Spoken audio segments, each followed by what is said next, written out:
Welcome to The Victory Show. Hey, Victors, welcome to this episode of The Victory Show. If this is the first time you're joining us, I'm Travis Cody, best-selling author of 16 books and the creator of Bestseller by Design. I've had the privilege of helping hundreds of business owners, founders, and entrepreneurs write and publish their own best-selling books. And through that journey, I discovered a really fascinating pattern. Most businesses really struggle to break past that elusive seven-figure per year in revenue mark. So on this show, I sit down with some of the world's most successful founders, CEOs, leaders, business owners to uncover the strategies they use to scale way past that mark so that you can do the same. So get ready for some deep insights and actionable takeaways that you can implement in your life and business starting now. For my guest today, he's the strategic force behind one of the most iconic names in American design. Joseph Furey is the president and CEO of Michael Graves Architecture, where he leads not just one firm, but a growing family of companies rooted in purpose, creativity, and collaboration. With over 30 years of experience in the AEC and professional services industry, Joe has led everything from mergers and acquisitions to financial strategy and succession planning. Since joining the firm in 2008 as CFO and stepping back into the president role in 2018, he's helped drive a new era of growth anchored in teamwork, vision, and smart business design. And when he's not building companies, he's thinking like a coach because for Joe, leadership isn't just about metrics, it's about motivation. His love of football shows up in how he leads, clear game plans, strong culture, and always playing to win. So welcome to the show, Joe. Thank you so much. Well, thank you, Travis, for having me here. Big introduction there. So you started off as a numbers guy originally. Yes, I worked for God knows how many years in accounting and finance roles, up including through in 2008 when I was hired here at Michael Graves to be the CFO. I'd love to talk to you a little bit about that before we get into what you've done as CEO and the scaling and all that sort of stuff. Because from my own personal experience working with a lot, especially solopreneurs, numbers really, they're not really great with their numbers. So what advice can you give to somebody that's maybe got a $500,000 to $1 million a year? Like what are some of the core metrics, and especially in the finance, that they should actually be keeping their eye on? Well, each business is different. So, what are you selling, and what are your costs to deliver that service or product? And so, we're a professional services firm, so you could apply this across many different sectors. But for us, we look at a number of things, including the traditional P&L and margin and all those things. But days sales outstanding, so how quickly you collect your cash is absolutely critical because 80 to 85% of our costs are payroll related costs, which we're paying sort of up front. Then we do the work, then we do the invoice to the client, and then we wait for the money. That's really critical. And then we do two different KPIs out of our 10 or 12 that are on our monthly KPI reviews. And one is utilization, and the other, which is very correlated to it, is what we refer to as our effective bill rate. Maybe some would call it a realization rate, but it's basically the actual value of an hourly rate that is earned on projects. And while we don't bill for most of our work on an hourly basis, it's rooted in an hour of work, equals an hour of revenue, and then how did you perform? So if we priced an hour for a task and we took 2 hours to do it, well, our rate's diluted, cut in half. And the utilization can give you a false positive. You could have a high utilization rate on projects that have nothing left to bill or not enough revenue left to bill. So if you looked at your utilization, said, great, we're at 90%, awesome, but then you wait for your P&L and you see that you don't have any revenue because there was nothing left to bill. You had that false positive. So they really need to be looked at in tandem. Wow. All right. So let's talk about this specifically too, and the challenges of like a company that's scaling. What are some of the challenges, again, coming from a finance standpoint, that you've seen companies that, like, somebody hits 1 million, now maybe they've got a couple of new team members and they're like, now their time is freeing up and things are starting to grow. Where do the numbers sometimes go off the rails for people in that? Yeah, so I guess a couple of things there. When you think of scaling, and if it's you and I own or if it's me alone, I own a business, I have to communicate with myself. I'm the one person. Now, we have two people. We got to communicate four. Well, there's four of us, then eight, and 16, and it keeps doubling. And the communication then becomes very complicated. So process, procedure, structure, accountability, the obvious things are critical. Um, for our business, at the size we were before we started doing acquisitions, we were calling about 40 people, 10 million in revenue. And that was like the spot where, we need more money and we could be really, efficient, but it was just tough to continue to get the backlog and work. And then when you got a little, you needed more people, and then the work slowed down and your costs were out of line. So it was a real tough spot to be in. And so for a number of reasons in our strategic planning, which is maybe a deeper conversation, uh, you can look at it as one way or the other. Do we organically grow or do we strategically grow? And what I've always said, for us to organically grow beyond that was an absolute fool's mission. We would Mm, just simply be working hard to get tired. And so by strategic growth, obviously I mean acquisition, and in bolting on another highly functioning, well-run business unit through acquisition that counters. They bring strengths that offset our weaknesses. We have strengths that offset their weaknesses, and you put the two together, you get, you know, infrastructure lined up, squared away, and built to scale. And then you go. And then for us, that's really the secret to our growth. Because, while if we did the first acquisition, let's just say we doubled in revenue, we didn't double in revenue with an existing team. We added a team that was already delivering revenue at that level. So then we strategically choose to integrate and implement the things that are important to become one company, but absolutely not to disrupt the revenue of that acquired company. yeah. So we don't want to be doing all kinds of administrative tasks just to say we did them, and now we're operating a certain way. And while that happens, their revenue goes from whatever drops by 30-40%. I was going to say, now I know we're talking about business, but you see this in Hollywood all the time. They go in and there's a intellectual property is performing really, really well. They buy it and then you change everything and then it stops performing. And they're like, what happened? And all the Yeah. fans are like, ah, leave it alone. Right.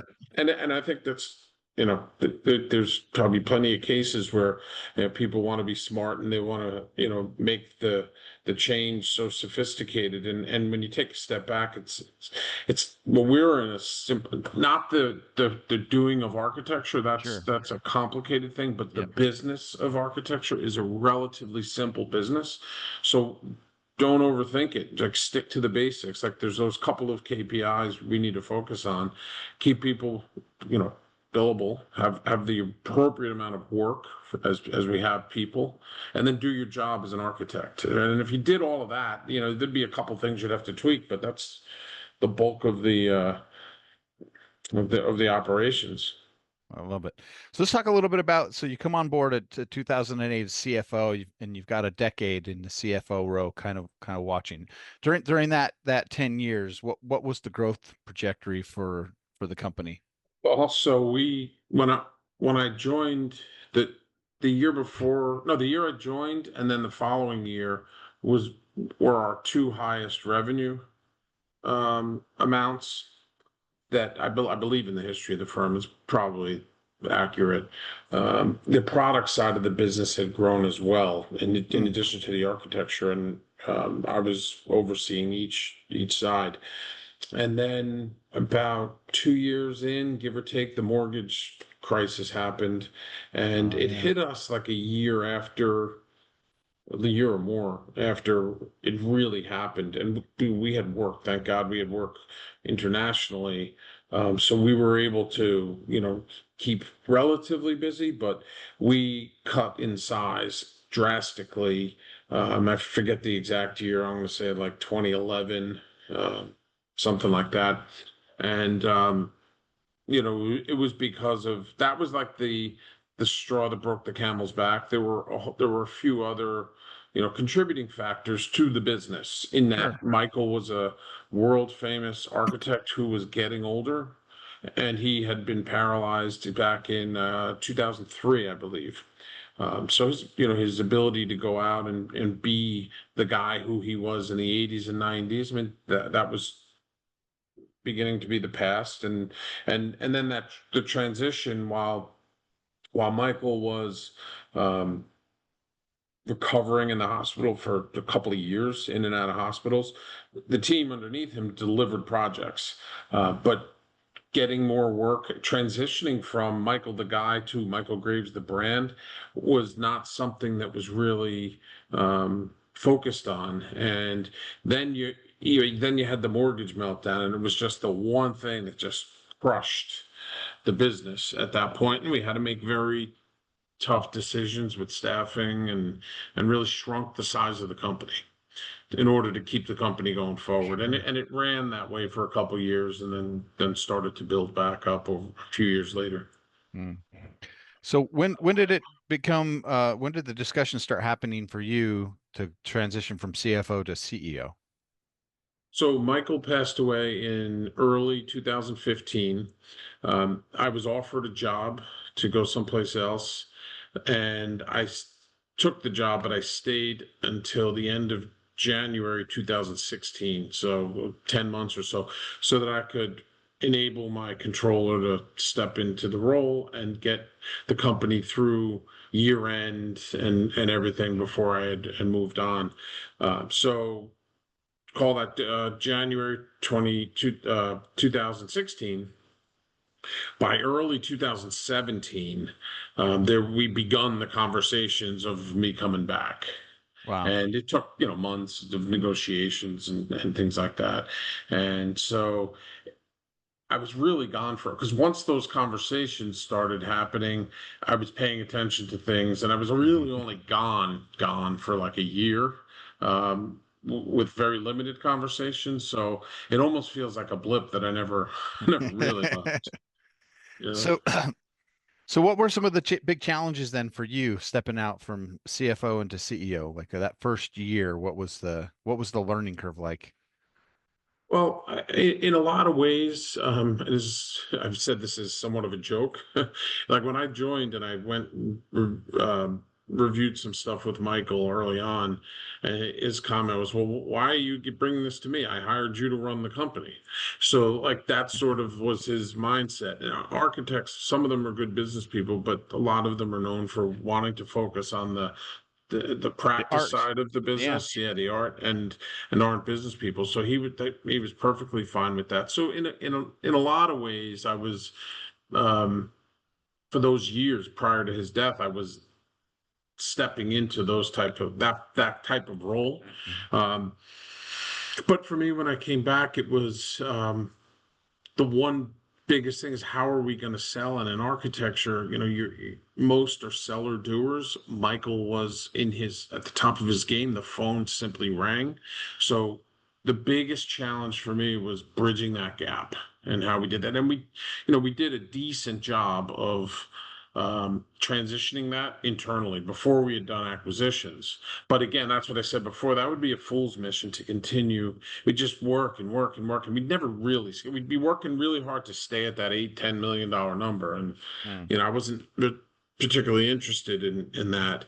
But if you go way back to, and I really want to find one of the original ones, just because I did the graphics and it was horrendous compared to our strategic plan now, where our marketing and graphics team have done the graphics.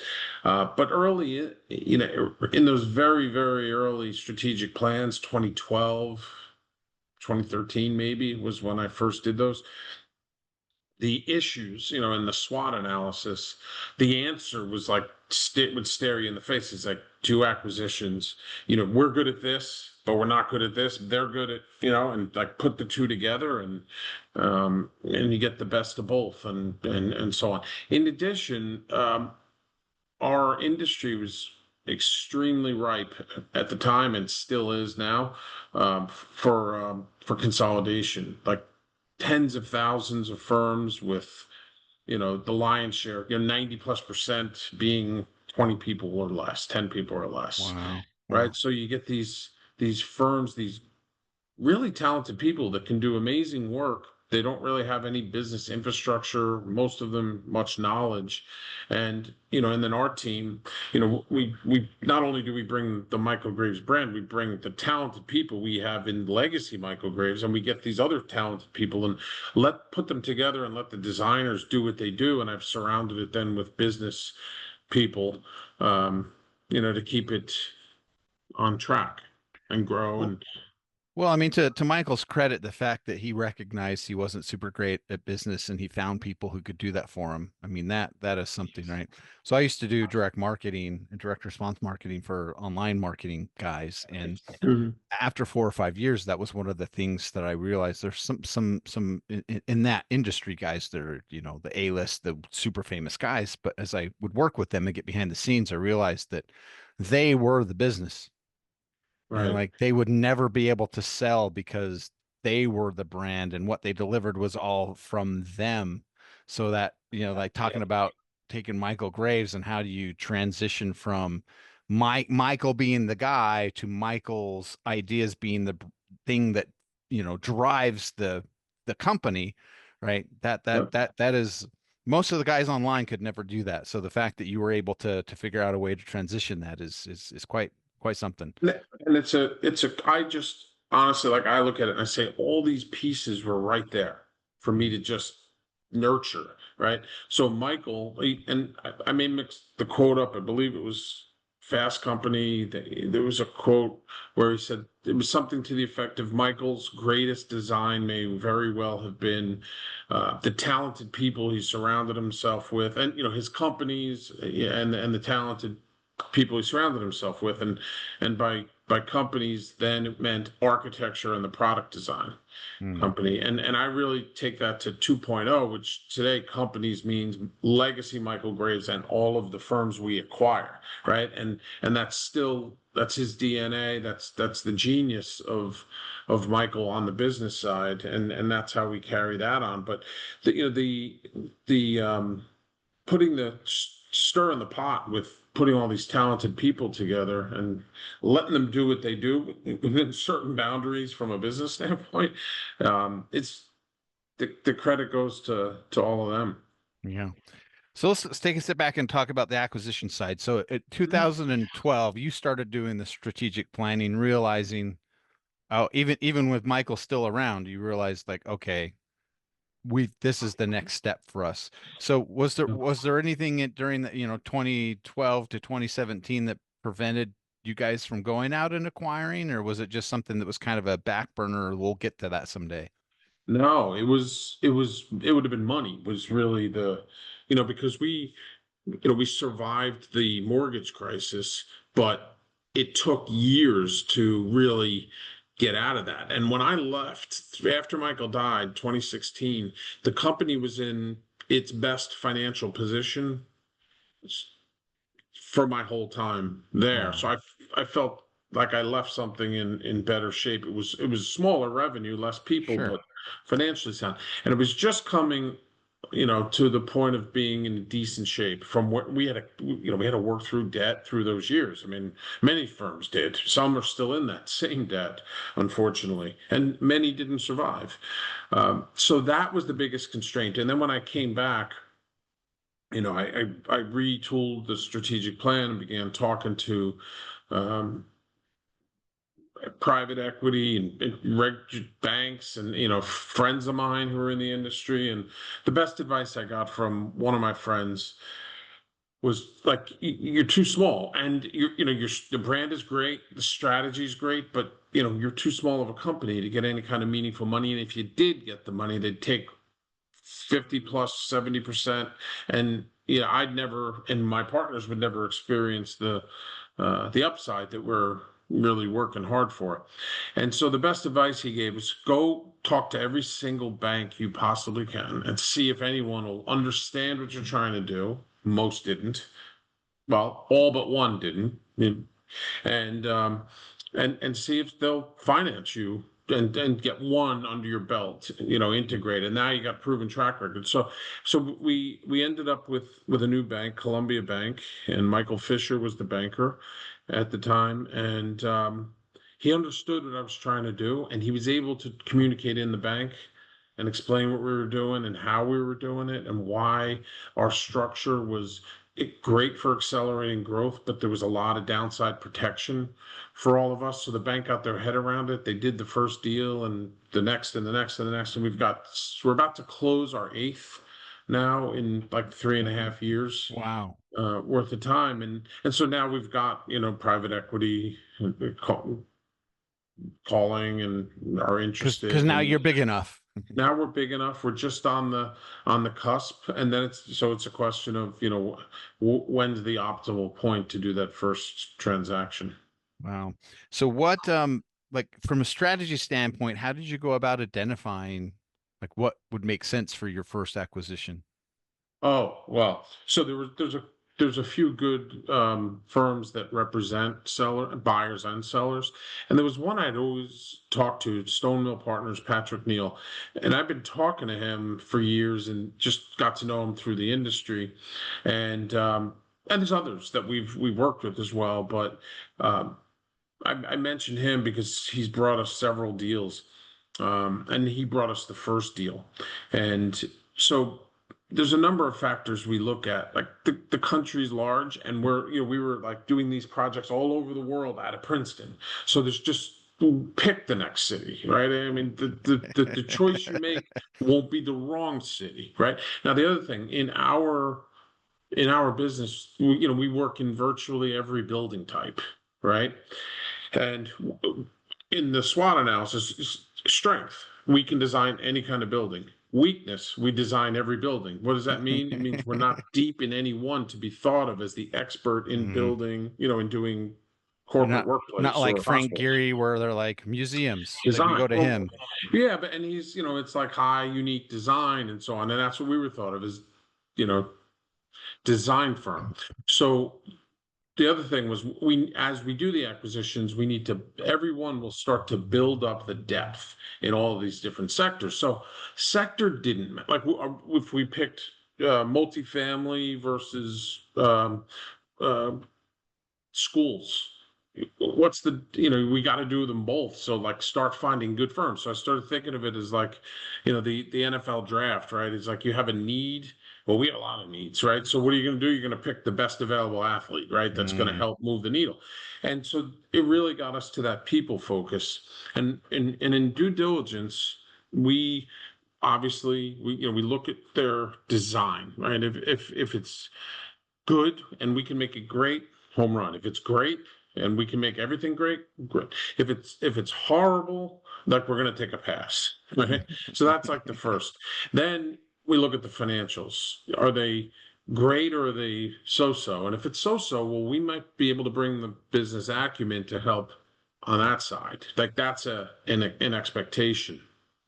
But the most important part of diligence is the people. So what I always say is, if we do a deal with someone, we're doing a deal with you, I'd say that something's going to go wrong. Don't know what it is, and I don't know when it's going to be, but something will go wrong. And the big question that I got to get comfortable with, and you should too, is how are we going to behave when something goes wrong? And if we're comfortable that we will solve that problem together, whatever it is, whenever it is, then that's to me the most important part of diligence. And as you can imagine, as we're talking to firms, they're going to want to talk to not only original Michael Graves people, but more importantly, they're going to want to talk to the people who did the deal with us last year, the year before. How did it go for you? Give me a challenge ad, and I let them have unfettered access to our team so that they can ask those questions, and that's important for them. And some of the deals we've done, they didn't have like the broker advisor, but I steer them through that same process so that they can do their diligence on us. And I want them to, because they need to know what they're getting into, as do we. So what for you as a leader, what have been the challenges with the acquisition strategy? Because you're in 8 now, like, and you're bringing in 8 separate teams with separate cultures. How, what have been the challenges, and what have been some of the surprising, I guess, benefits that you've Yeah. come Well, across? this, so, all right. So I'm going to write that down. All right. And then, so the challenge is, the first acquisition, like we had a game plan. My past experience prior to Michael Graves was not exactly the same, but it was similar enough that I had the roadmap and the game plan Mm, to do the deal and then integrate the deal. Mission critical to integrate the deal properly. yeah, And in the first deal, we were just at that point we were updating the strategic plan anyway. We would like to do it every couple of years. So I brought everybody into that conversation because while we had the plan, there were still a few tweaks we had to do. And I think if I had to do that all over again, and well, I'm not. We fixed this problem. We spent too much time being too collaborative on things that weren't going to mm, move the needle. It felt good because it was very inclusive, but then I sure, quickly realized like we can't do this every single time. So, but they were the first one, and we did have to iron out a few kinks in the first sure, deal. So that was fair. So that was probably the biggest challenge. I had our IT firm and their IT firm, and I said, listen, this because we wanted to focus on revenue. There's enough work for everybody, just work together. Didn't happen, so I had to go to bid on it and make one decision. So like we won't do that again. And that just helped clean up the process. So from the second one on, it's like, here's the script. Here's what happens every day through this whole process. We have it nailed down. So that was the biggest problem. I mean, the challenge, and I would say, before I tell you the positive surprises, I also, if you looked at our company today, you'd say, well, at your revenue size, your overhead is big, and you got big resumes. So I'm the CEO, former CFO. We have our COO, who was the CFO. I brought him in back in 2022, I think, right after we did the first deal, and then moved him over to COO, and that's Sean Camo, and then we brought in Mark Pizzariello as our CFO last year, a little over a year ago. And so if you look at that end of 2024, we were roughly 40 million in revenue. And you say, well, you got a lot of overhead. And then we have other people too. There's other functions that sure, we filled, but it was because that we have filled those spots, created those roles to be a $400 million company, not a $40 million company. But we're not going to wait until we get to 400 million or even 100 million to make those hires, because we'll be constantly behind the eight ball. So that's the most important. You gotta. This is like the CEO and the CFO brain all working together. It's like we have to make fiscally smart decisions, but with the business and the growth in mind. And I was not looking at it as a decision like spending money on these. These were investments in the right sure. people to do all the right things necessary to grow the valuation, which through 2024, we've 4x, 4 to 4.5x the revenue, but the valuation's up 25x. Right. Wow. So that's just, we're in this early stage. So the whole thesis is playing itself out for people. I mean, that's part of our promise in our deal with the acquisitions we do, is that they get to share in that upside. Oh, And that's and it's playing itself out. So that the valuation, there's one pleasant surprise. I knew it would go up. I just, I'm happy where it is right now, and I know that we can do so much better, even at the same revenue size, if we optimize, um, financial performance. And maybe the revenue would go up. If you leave the staff at that size, we could get more revenue and deliver it. Then that profit's going sure. to move the valuation. Mm, So that was a huge one. But I think from a design, um, standpoint, there are two things that jump out. One is when we do diligence and you look at the website and the quals that the seller gives us, it's like, wow, it's amazing stuff. But then when I go to the offices and I look at the images on the walls, like you see behind me, it's like, well, that's not on the website and that's on the website. You got all these paper, and it's a typical thing with architects where their body of work is far greater than what at times is expressed on the website or in other materials. So that was a surprise. And then the biggest one, really the biggest one, is we immediately, the first and and then the second and third acquired firms, those partners of mine immediately started networking and working together with each other. No, so not just a hub and a spoke where it was, Michael Graves, Princeton, and acquisition one, acquisition two, and three. But when acquisition one and acquisition three collaborate on their own without asking for permission, they don't have to ask for permission. Go do it, right? That entrepreneurial spirit we want to live. In this company, as big as it gets, we want to maintain that boutique entrepreneurial feel. Those people just working together without any prodding, ahead of my thinking. I mean, that was the one time I think where the machine got ahead of me in a good way. It creates instant synergy and value, and that's probably the most exciting Okay, surprise. so shifting away from business stuff for a minute, and the years you've been with Michael Graves, what has been the biggest project you guys have ever undertaken? And Ooh, then the other one is for you personally, what's been the favorite project you've worked on okay. as a So the company, obviously? Yeah, so the biggest, I mean, the St. Regis in Cairo, which opened 3 years ago, is up there. It was like 2.2 million square feet. Mm, Resorts World in Sentosa in Singapore. wow. That's one of the bigger ones. Um, we are on the cusp of potentially blowing past those types of projects for a few things that we're working on in Saudi Arabia right now. So they're Wow. um, early works concept type projects that are if they go forward and get built, and others that we're competing like in a paid competition on. If they Mm. go forward and get built, will be off the charts.